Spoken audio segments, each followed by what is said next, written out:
SUV ang pagbuntot at pamamaril ng isang riding in tandem na yan sa Tanza, Cavite. Ang sakay pala ng SUV, isang barangay kagawad. Ang buong detalye ng balitang yan, abangan maya-maya lang.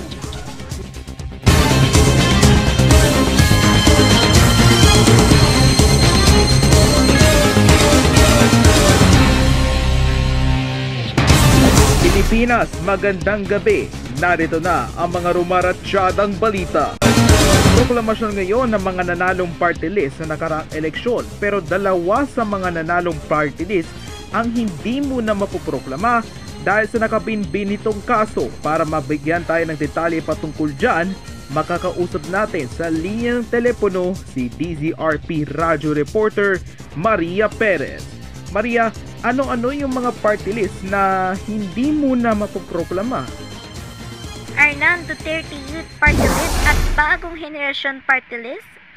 Yan ang mga party list na naunsyame ang pagpaproklama ngayong araw kasabay ng mga pagproklama sa mga nanalong party list nitong nakaraang Boto Pilipino 2025. At yan ang mga balita na dapat niyong malaman sa loob ng 30 minuto.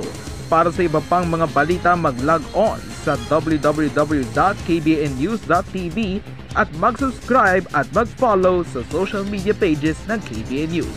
Ako si Arnan Goriseta at susunod na ang News Record!